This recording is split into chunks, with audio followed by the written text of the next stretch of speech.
Hi, Terry. Hello. Thank you so much, obviously, for giving me your time today. Just for everybody who's listening, obviously, you have been off of their TV screens for the last couple of years, but what have you been up to in the time in between? Well, what I've been doing, I've kind of been doing my own thing now. Just opened up my new website. It's teddylong.com. You can go there and follow me and find out everything that's going on with it. Doing a lot of independent shows, being the guest GM, doing a lot of meet and greets, doing some Comic Con, making some speaking engagements, doing stuff like that, going back in the community. And I'm really enjoying myself, man. I've been involved in wrestling over 30-some years, and I worked there with Vince at the WWE for 15 years. So within myself, I had a great run. So, I'm just glad to be off and get some time to rest and enjoy some time with my family. I never had a chance to do that. And enjoying my grandkids now. But basically, like I said, I'm working for myself, and I'm working at my own pace. I'm not under any stress, and I'm just having a great time. Now, as you said, you've been involved in the business for over 30 years. What led to you getting involved? Had you a passing interest in it growing up, or what brought you to making the step in? Well, what happened, I used to watch wrestling a lot on TV back in the day with the NWA, with Gordon Soley, God rest his soul. He was a great man. And to make a long story short, I just wanted to get involved in wrestling. Me and my son would go down to TBS, to the old TV station where they used to tape Channel 17 wrestling, which is TBS now. I would go down there and watch the wrestling, and then finally one time I got a chance to meet up with Abdullah the Butcher, and he had just came to town. He didn't know his way around, so he needed somebody to kind of show him around. So I started riding with him. And that way I got a chance to get in the back and start hanging out around the guys. So the first thing I started doing was getting jackets. When the guys got to the ring, take their jackets off, I would take them from them. I started doing that, and then I started cleaning up around the TV stations. And basically one day they needed somebody to put up the ring, take the ring down. So I got that job. That was my first job. And one night I took the ring to Cox Civic Center in Marietta, Georgia, and the referee didn't show up, and so they asked me to be the referee, and that's how I got started. Now, with the refereeing role that you were talking about, obviously, when you started off there and you managed to come in and became the referee, few people really realize or appreciate that obviously there's more to refereeing a match than just watching the action and calling the pinfall. What did you find to be the toughest part of being a referee over the years? Well, a lot of people don't know the referee sometimes is the major part of the match. So sometimes there's some things that may happen in a match that really involve the referee. So sometimes the referee's job is really hard. Basically, is trying to keep up with guys, trying to keep them from cheating, trying to make sure you see everything, and that's impossible sometimes that you don't, because guys do things behind your back. So, just being able to keep up and stay with them, there's a lot of exercise up in that referee, and you're up and down, and you're running around, so just keep yourself in good shape and make sure you see what you're supposed to see. Now, were you happy doing the refereeing gig, or did you harbour any hopes or ambitions to obviously become a manager or more of an in front of the camera character? No, I was happy with the referee job. I had no idea that my career would have went as far as it did. When I was refereeing, I was happy. I just happened to be riding with some prominent guys. One of them was Hot Stuff Eddie Gilbert, God rest his soul. And the other guy was Kevin Sullivan, another legend in our business. And I started riding with those guys, and I started telling those guys what I did, when I was coming up, and that was a disc jockey on a radio station. So we would ride down the road, and I would turn the radio down and start DJing for them. And so that's how I got involved in managing. They found out I could talk. So they went to their promoter and the booker that one day and told him, say, hey, we got a guy here that can manage, he can talk. And so they gave me the opportunity to do that. So that's how I started managing. Had no idea I was going to even get into that. And after I left WCW, I came home for a little bit, and then I went to work for Vince, and I went to work for Vince in 1998, and the first job I had there was refereeing. Didn't bother me. I was making more money refereeing than I made in WCW. So I was happy with what I was doing. I had no idea it was going to change over to managing, but I did hear that somebody told Vince what I could do, and so they moved me from refereeing to managing guys, and then from managing I went into being the general manager. Now, a lot of people will obviously remember you sort of in the early managing days when you were with Doom and so on. How big an opportunity was that for you at that stage of your career in the business? What, for managing Doom? Yeah. Oh, well, managing Butcher Reed and Ron Simmons, they were a great tag team. Man, it was a lot of fun with those guys, man. We were, basically on top. And back in the day, to be on top, that was a good thing. So, Butch was a great guy to work with. Ron was a great guy to work with, and so we formed a little alliance there, and we got on TV and got over. So people liked us. So it was great managing those guys. Now, did you encounter, obviously at those days in the sort of the mid and the late 80s and so on, did you encounter any racism either from the fans outside the business or from people inside the business at that time? Because obviously there were pockets of issues around at that point. Well, at that point, back in the day in the South, there's always racism. Like I said, I didn't have any major problems with anybody. I had a couple of minor problems, but other than that, that was about it. I just kind of, believed in my grandmother. She was older, and she'd always tell me stuff about, just give your future and your life to God. He'll take care of you. And that's kind of what I did, man. People, that maybe wanted to stop me or to keep me back, I couldn't worry about that. That was on them. So I was just glad to be able to make it, so I had the opportunity to show the people that said I didn't have any talent that I do have talent. So I was able to do that and be successful with it. So like I said, no major problems, everything, life is life. Things gonna happen. But other than that, I move on.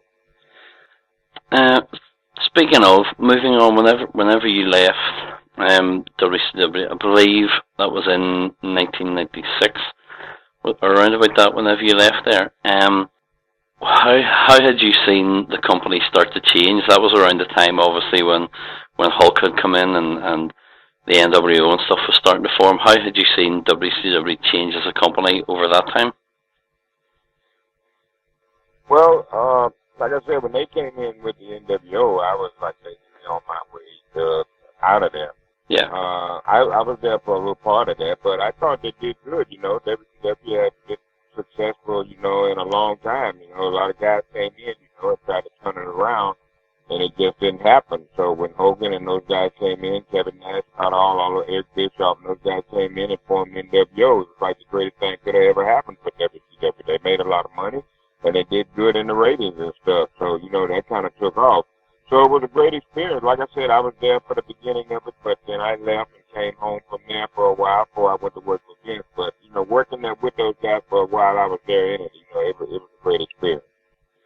Now, as you say, whenever you came back and you were working for Vince, you were back as a referee. Now, obviously, you said you were happy in many ways because you were making more as a referee than you had been in WCW. But were you hoping, given that you had been a manager and an on-air talent, were you hoping to go back to doing that again, or were you happy to keep refereeing at that stage? Well, to be honest with you, brother, I was happy to have a job. So, I thought about that.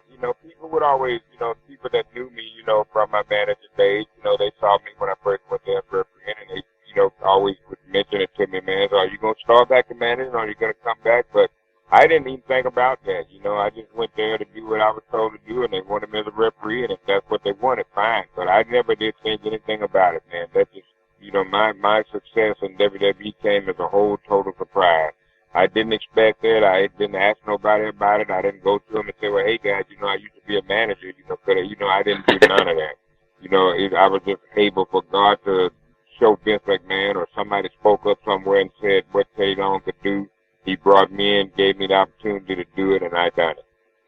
Now, I must ask, obviously, when the time you were refereeing, you were involved or around the time of two major incidents. Obviously, the one to do when Darren Drozdov was paralysed due to the accident, and obviously you were there on the night of all the stuff with Owen Hart and everything that had happened. Just how could you let everybody know sort of how that the effect that had, not just on you, or the effect it was had on the company as a whole when it happened?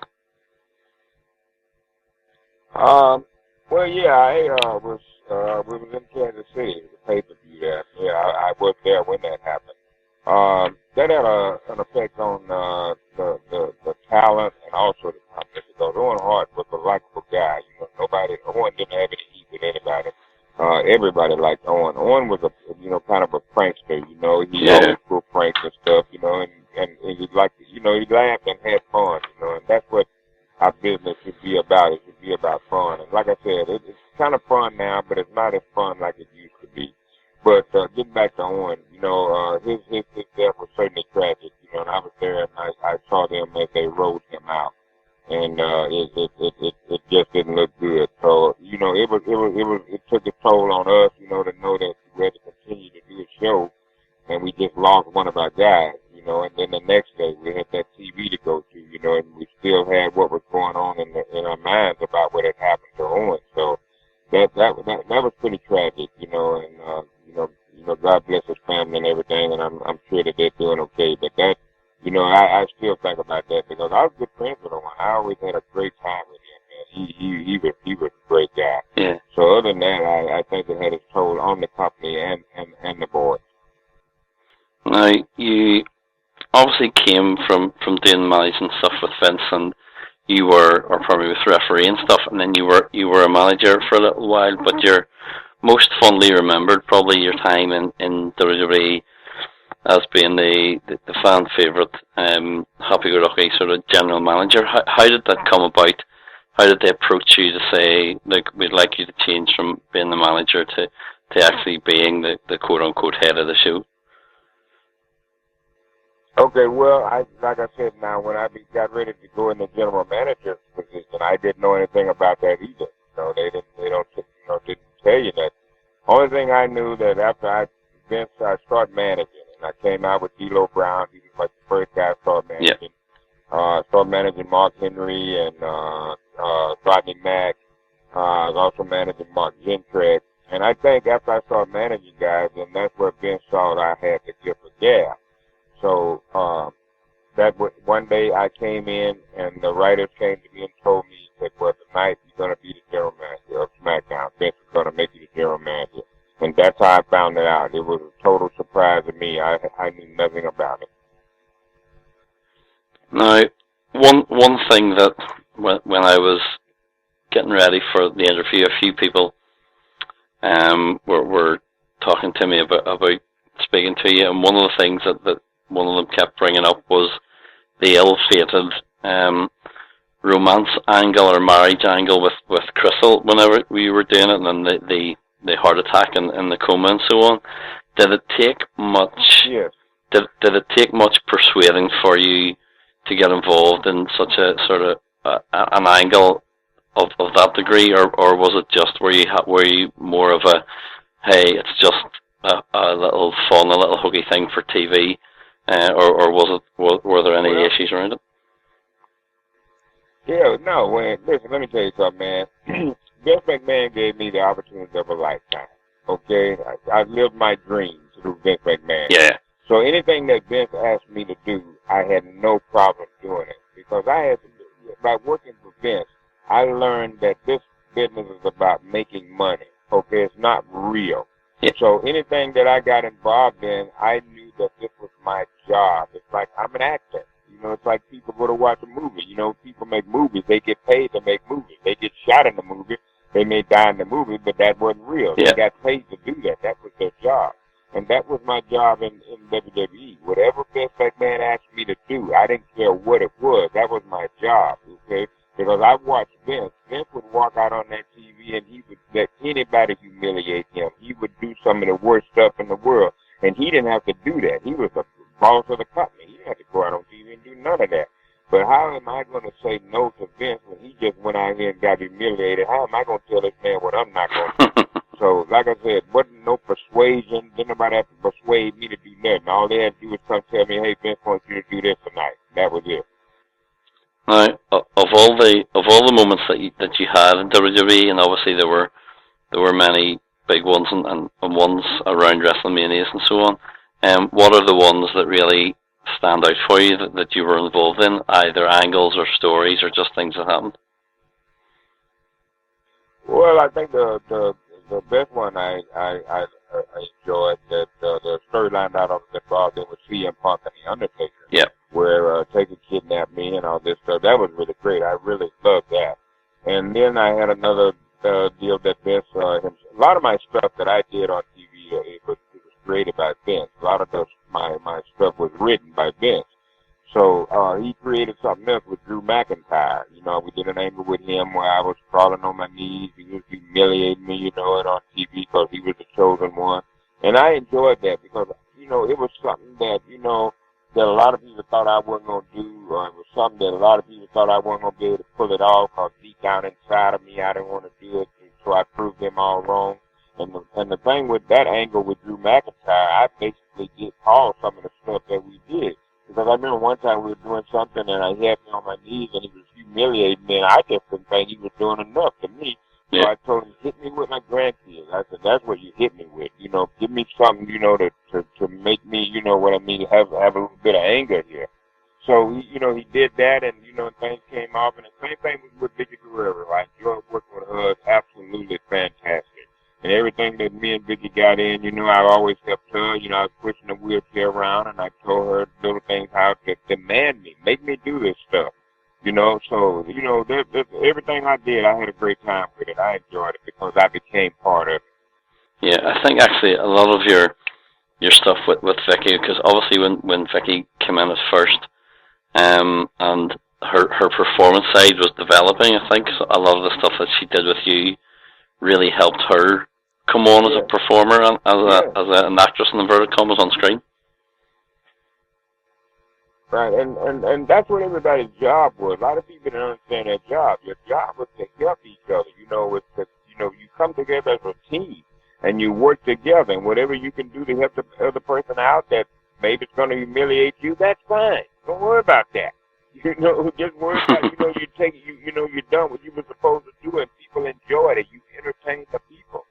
So, like I said, I had no problem with anything I done. Now, as you said, you had around about 15 years or so with Vince and so on in WWE, and you've had the over 30-year career. What do you see as your legacy? Maybe the wrong word, but how do you see yourself in the standing of wrestling and what you've done and where you are? Well, I kind of see my story as a success. From what I came from refereeing and just being a gopher and doing errands and just doing stuff wasn't even getting paid for. I came. A lot of people that talk about guys paying dues. So well, I'm one of those guys that paid his dues. But you got a lot of guys that come into business now that don't pay no dues, and a lot of people look shun them away from them because here's a guy, they'll say come in and they put him right on top, put the belt on him, and he paid no dues or he ain't been in the business all these many years. And I guess that's just something that a lot of the guys do. But, that don't bother me. I paid my dues. I was successful to make it. So if some guy comes in, hadn't paid his dues or whatever they want to say, and he makes it to the top, fine. It's all about money. If he's up there to draw money, I don't care. As long as he's making money, if he's making the company money, then I'm going to make money. Because the company makes money, you make money. So, I'd like to, just say my dream came true. And what I want to do as far as my final days here is what I'm doing now, going into the independent circuit and giving those guys a lot of of my knowledge and helping them, and showing them what to do to try to become successful. It's like this, I'm not the smartest guy in the world for the wrestling business, but I'm not the dumbest guy either. I've learned a lot, I've watched a lot, and I learned from the best. I learned from, guys that knew this business. Kevin Sullivan, Hot Stuff Eddie Gilbert, American Dream, Dusty Rhodes. Dusty gave me my first job. And one thing Dusty used to do with me, he would always bring me into the production meetings, and when they had the meeting with Jim Crockett and J.J. Dillon and all those guys, and he would make me stand there, and I never did understand why. He wanted me to stand there and listen to what they were saying. But he would have me stay in the room. He said, Teddy Long, stand right over there. And I would stand there and I just, I was doing what I was told. But as I progressed and made it in this business, then all of that stuff that I used to hear started coming back to me. And then I understood, what it was. And that's why I think I was able to, get my character over, because I found out exactly what this is all about. And that's what you got to know. You got to know what this business is all about. And thank God I learned that. So, I just want people to know that, I did everything I was told to do. I made it. And if I can help in any kind of way, let me know, and I'll be glad to help anybody I can. Do you think it's that the difference with, as you say, with some of the guys nowadays, that because they haven't paid some of the dues, there's a different attitude or a different respect towards it? Like for yourself, literally having done everything and climbed right up through the ranks, whereas when the guys just come in, that there's a different, let's say, respect might be the wrong word for it, but there's a different. Well, I don't think respect is not the wrong word. Respect is the right word. Let me tell you something. There are a lot of guys that understand, young guys that understand. And there are some guys that understand, but they don't care. They got this cocky attitude. I don't have to shake this guy's hand. This guy's done. Yeah. I'm here now. So, but those guys don't last. You watch them. That's all you got to do. You watch. The only time they make it is if they must really have something to offer, and there's $1 in them. Because Vince, you may be the biggest butthole in the world, but if there's $1 in you, Vince don't get it out of you. So sometimes you have to put up with the arrogance and what's the arrogance and the idiocy of what, because a lot of them are idiots. But you have to put up with that sometimes. These fools are able to draw you some money. So what's more important, the money or them? They're able to draw you money. So like I said, a lot of them guys are sitting in them locker rooms right now that ain't got no respect for nobody, but there's $1 in them, and so they're being used, and it's kind of bad, you know what I mean, because sometimes you can give them too much too soon. So, like I said, that's just the way it is, man. You don't worry about it. I don't care whether guys shake my hand or not. If some guy gets a lot of times with me, the young guys will come over to me, and I'm the first one to jump up, shaking their hand. Yeah. I'll be sitting down, but I'll jump up before they get there, because I don't look at it like that, man. I'm just happy to be here, and if I can give you some advice, I'll give it to you. Now, wrestling fans are obviously gearing up, coming towards WrestleMania season and everything that entails, and obviously part of that is the WWE Hall of Fame the night before WrestleMania. Now, you're in the NWA Hall of Fame, but can you see a day soon whenever we'll see Teddy Long in the WWE Hall of Fame? Well, that's not left up to me. That call is left up to Vince and whoever, makes that decision. So, that's something I'd like to be. I'd like for it to happen to me one day, but I don't worry about that because it's not my call.